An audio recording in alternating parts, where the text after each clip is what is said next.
Nouveau rendez-vous de l'information sur Eden TV. Merci de nous préférer pour vous informer. Au sommaire de ce journal, combien de cas d'accidents et de décès ont été enregistrés sur nos routes par les services de secours au cours des fêtes de fin d'année. Les éléments de réponse sont à suivre dans ce journal.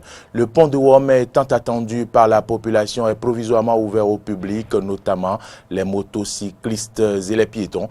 Nous ferons le constat dans cette édition. C'est une première mondiale. La Chine a réussi l'alunissage inédit d'un engin sur la face cachée de la Lune, un événement historique qui renforce les ambitions spatiales de Pékin. Voilà pour le sommet, mesdames, messieurs.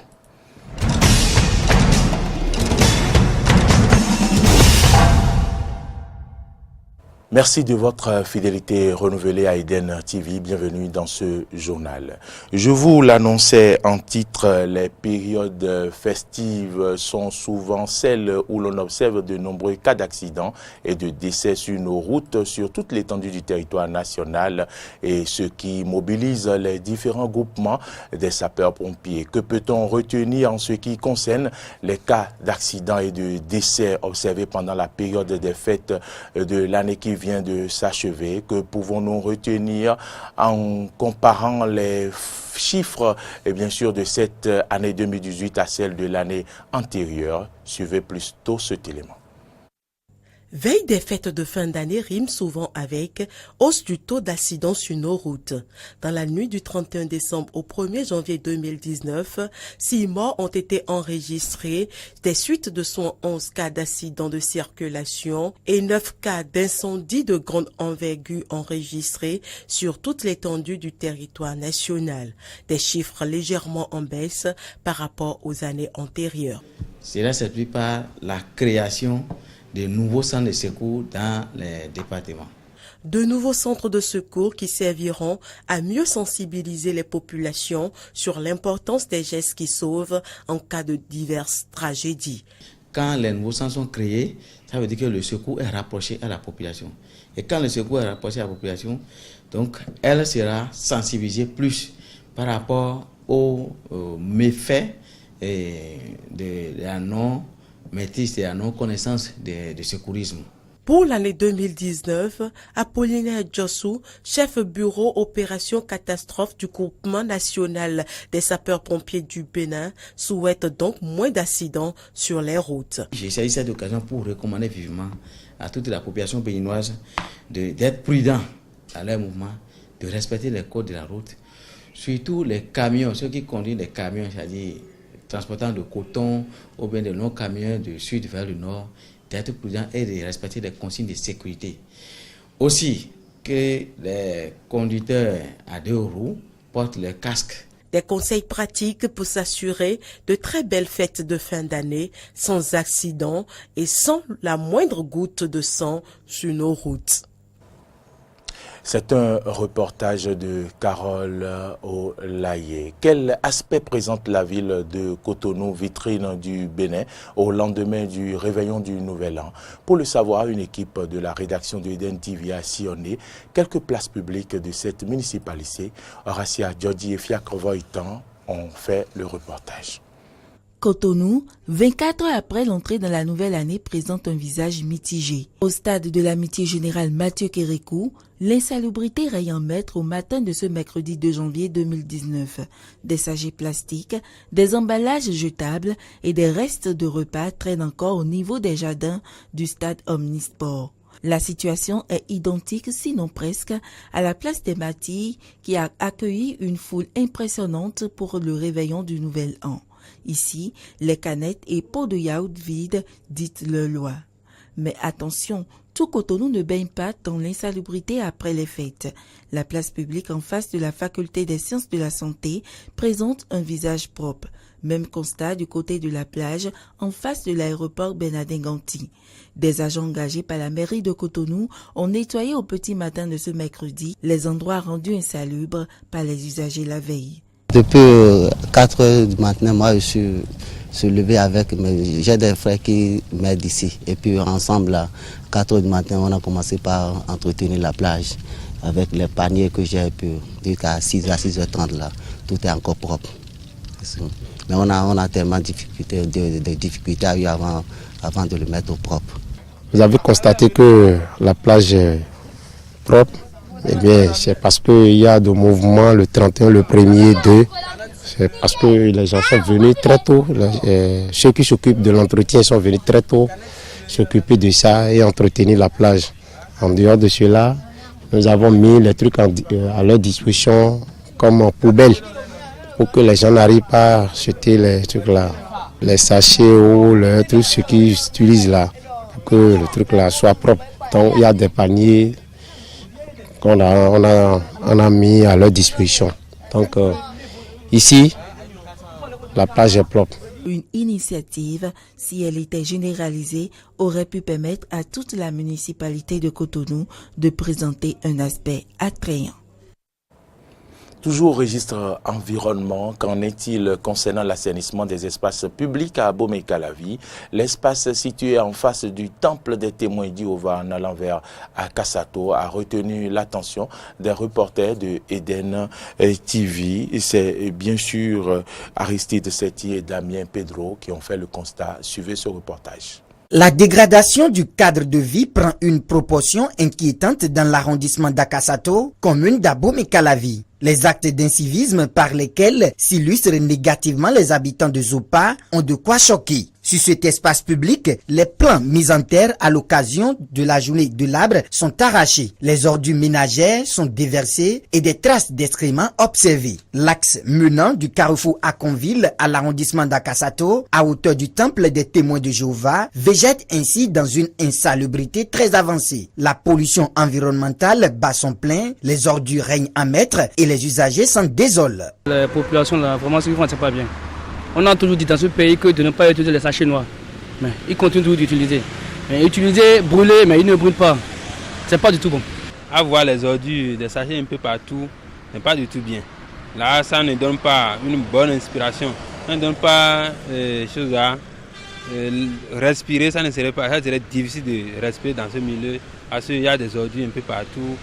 Les lieux de dépôt de déchets par excellence des habitants du quartier Zopa sont désormais les artères de la commune d'Abomey-Calavi. Il est parfois quasi impossible de les longer sans se pincer le nez ou sans presser les pas pour ne pas inhaler les ordures fétides dégagées par les déchets. Les usagers, presque dépités par l'inconfort sur les tronçons, s'en remettent au pouvoir public.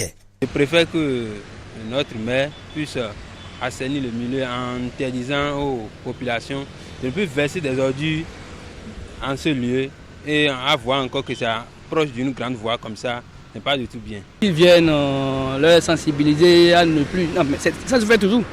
Mais ceux qui sont ici, là, ils ne savent pas ce qu'ils ont, au lieu de respecter au moins un peu ce que le gouvernement dit, il ne veut pas.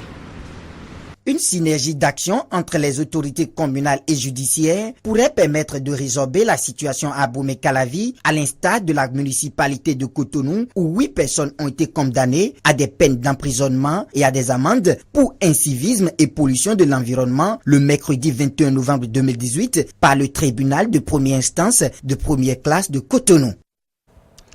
Vous le savez, à quelques jours des fêtes du Nouvel An, le ministre de la Santé a effectué plusieurs sorties médiatiques pour alerter la population sur des cas de fièvre hémorragique à virus Lassa détectés dans plusieurs départements du Bénin. Cette situation a coïncidé avec la période des fêtes où l'on s'est demandé si des précautions de prévention individuelles ont été prises par nos concitoyens.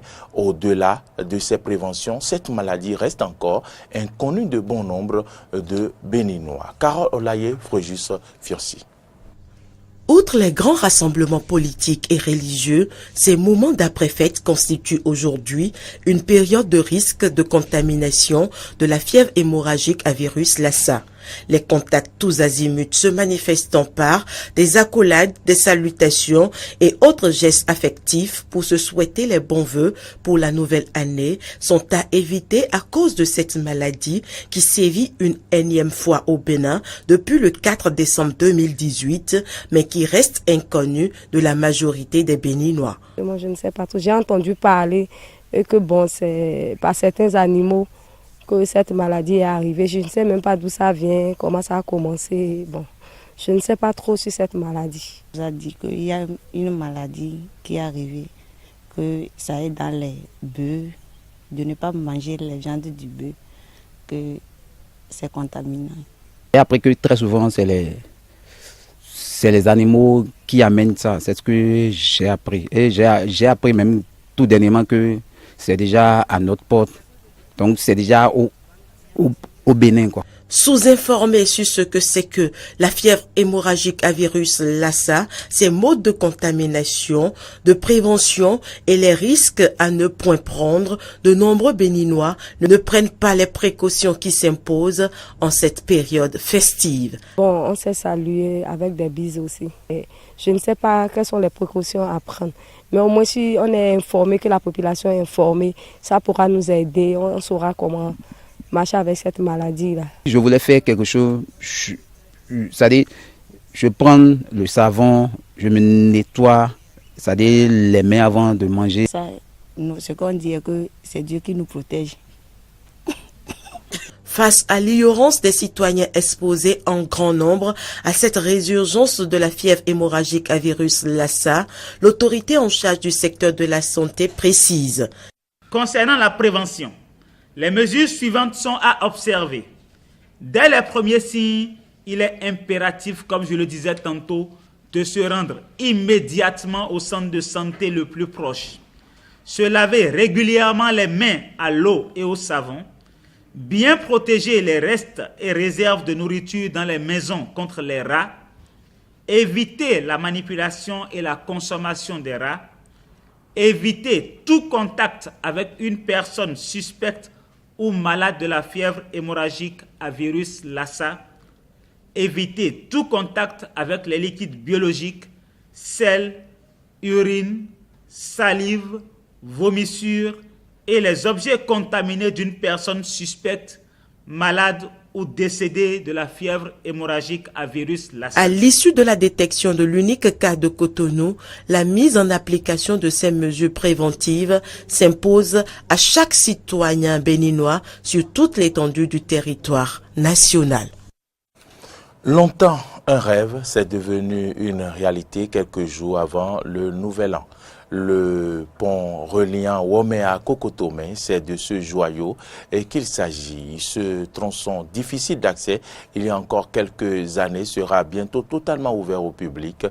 Pour le moment, ce sont les piétons et les motocyclistes qui ont droit de citer sur le pont de Womé qui a été provisoirement ouvert à la population par les autorités en charge des infrastructures.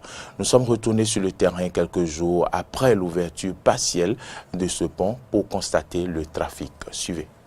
Le pont reliant les localités de Womé et de Kokotomé dans la commune d'Abomey-Calavi, bientôt livré pour la bonne circulation des personnes et des biens en toute sécurité. Autrefois condamnés à emprunter cette piste de fortune, les exposant à tous les risques, les riverains de ce tronçon se réjouissent depuis l'ouverture partielle du pont quelques jours avant la nouvelle année. Ce joyau-là, on attendait depuis longtemps. Même à la phase où le pont est actuellement là, c'est déjà une très bonne chose parce que ça permet de la circulation des populations et en allant vers Calavi, en allant vers Kokotomé, Ouidaï, qu'on sort. Vraiment, c'est une très bonne chose. La population, quels qu'en soient les cas, les bords que les gens se trouvent, nous reconnaissons que ce qu'il a fait là, c'est très bon. On n'a pas besoin d'aller faire de discours tout le temps. Notre appréciation, c'est une très bonne chose. Je suis tellement content de voir ce pont qui est réalisé lors du gouvernement Talon, car nous avons souffert beaucoup, la population de Womé ainsi que la population de Kokotomé par rapport à cette foire qui a créé beaucoup de dommages. Il y a beaucoup de victimes. Grand est notre choix, particulièrement moi, je suis tellement content et je bénis beaucoup Dieu pour cette réalisation. Gérard Hessou, président des Jeunes de Godomé, également content, n'oublie pas aussi les nombreux désagréments qu'ont subis les populations sur ce tronçon. Il rappelle toutefois les nombreuses poses de pierre. Nous sommes venus accompagnés du chef de l'État, le président Yahi Boni, en son temps posé 5 pierres. Moi je me rappelle comme si c'était hier, cela m'amusait un peu. La vérité est que Le projet a pris corps, le projet, l'idée du projet a germé au temps du gouvernement Mathieu Kérékou. Avec Yahya Boni, nous sommes venus poser uniquement des pierres. Mais sans poser des pierres, le président Patrice Talon a concrétisé ce rêve. La réalisation de ce pont a bien des impacts positifs sur le plan économique pour les populations de Womé, Kokotomé et des environs. Désormais, la population va gagner en temps 30 minutes et en argent à numérer au moins 500 francs. Vous imaginez 500 francs en jour ouvrable et par mois, ça revient déjà à 10 000 francs le mois. Et le citoyen aura besoin peut-être de gagner en 6 mois 60 000 francs. Vous imaginez, avec 60 000 francs, on peut déjà entreprendre. Avec 60 000 francs, madame pourra déjà entreprendre. Et c'est ça le développement. C'est ça nous voulons. C'est ça nous voulons pour ce pays. Vous imaginez, le tout ne suffit pas de faire de la politique politicienne tout le temps. Non. Gérard Hessou n'a pas manqué à cet effet d'adresser ses remerciements au gouvernement et au président de la République, Patrice Talon. Vivement l'achèvement total des travaux pour permettre aux véhicules à 4 roues de circuler comme c'est déjà le cas pour les engins à 2 roues et les piétons. En interactualité, dans l'attente des résultats des élections présidentielles en RDC, l'ancien président malien Dioncounda Traoré met en garde affirmant que l'Afrique a les regards braqués sur le pays et espère ne pas être déçu. Suivez cet extrait. Le dialogue était nécessaire entre les différentes parties et ce dialogue-là, bien entendu, il est conditionné par un certain nombre de choses.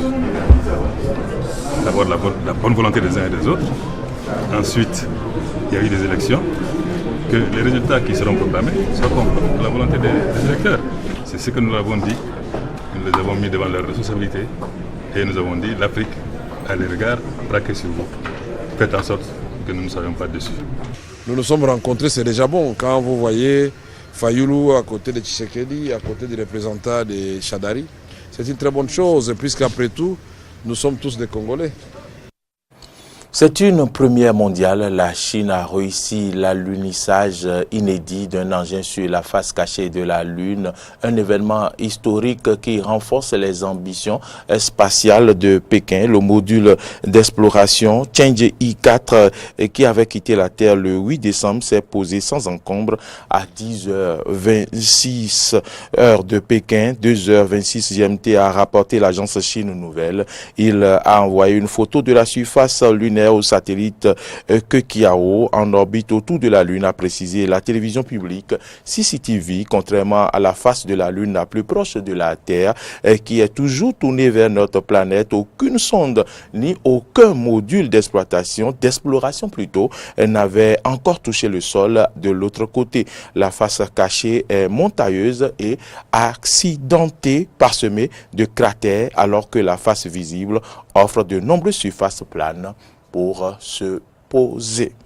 Républicains et démocrates réagissent au 12e jour du shutdown du gouvernement américain à l'issue d'une réunion à la Maison-Blanche.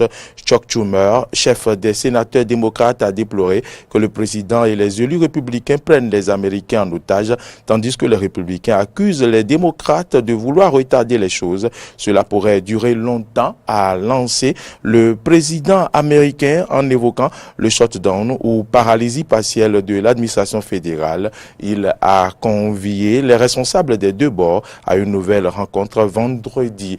Donald Trump réclame plus de 5 milliards de dollars pour édifier son mur afin de lutter contre l'immigration clandestine. Ses adversaires politiques s'y opposent, jugeant que le magnifique mur vanté par le Maya de l'immobilier n'est en aucun cas une réponse adapté au débat complexe sur l'immigration. Concrètement, les démocrates présenteront jeudi à la Chambre des représentants un texte que l'équipe Trump a par avance rejeté. Allons à présent en Californie, aux États-Unis, pour parler des poupées Barbie. Elle n'a pas une ride et pourtant fête cette année ses 60 ans. L'occasion, bien sûr, de pénétrer dans les coulisses des studios Mattel à Los Angeles, là où la célèbre poupée californienne est conçue et où l'on tente d'imaginer la Barbie qui permettra de faire repartir les ventes à la hausse. Car la poupée est plus que jamais en concurrence avec les jeux vidéo et les jouets bien sûr connectés. Reportage. Par petites touches, Barbie prend vie. Je dessine et je peins les traits de la poupée sur son visage. Cela demande beaucoup d'expérience, cela doit être précis. De la couleur des yeux à la texture des cheveux, tous les prototypes de la célèbre poupée sont conçus ici, dans les studios ultra confidentiels de Mattel à Los Angeles. Carlyle est le styliste personnel de Barbie.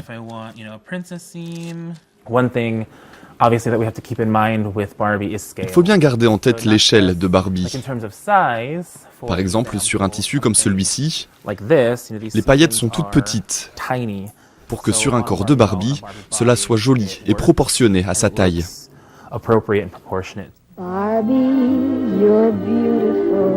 Née en 1959 dans une foire aux jouets de New York, Barbie choque. C'est la première fois qu'une poupée représente un corps de femme. Longues jambes, taille fine, peau blanche, Barbie essuie les critiques. Mattel sort alors des poupées plus métissées avec des silhouettes parfois moins élancées. Le fabricant de jouets insiste aussi sur les 180 professions de sa star. Barbie chirurgienne, astronaute, pompier. Et pourtant, la blonde californienne souffre encore de son image. Barbie superficielle, riche et oisive. Un stéréotype dont Mattel veut s'éloigner, notamment en surfant sur les mouvements féministes MeToo et Time's Up. C'est une nouvelle époque. Il est important que notre poupée qui représente la femme porte un message positif. Qu'elle parle aux filles et aux enfants de toutes les possibilités qui s'offrent à eux. Avec 58 millions de poupées vendues chaque année dans le monde et un taux de notoriété égal à Coca-Cola ou McDonald's, Barbie reste l'une des stars de la culture populaire américaine. Mais pour combien de temps le chiffre d'affaires de Mattel a chuté de 18% en 2018 ? Ernesto Araújo, nouveau ministre brésilien des Affaires étrangères, entre en fonction au Brésil sous la présidence de Jair Bolsonaro. Il déclare avoir l'intention de lutter pour inverser la mondialisation et pour libérer la politique étrangère au Brésil. Le chef de la diplomatie du nouveau président d'extrême droite a exposé sa vision lors de son premier discours après son entrée en fonction prononcée devant plusieurs centaines de personnes au palais d'Itamaraty, siège du ministère des Affaires étrangères à Brasilia. Mesdames, Messieurs, c'est ici que se referme cette édition. Nous avons eu du plaisir à vous la présenter. Bonne suite de nos programmes. Nos informations sont aussi à suivre sur les réseaux sociaux, Facebook et Twitter et sur notre site internet bénin-eden.tv. On se retrouve bien sûr demain.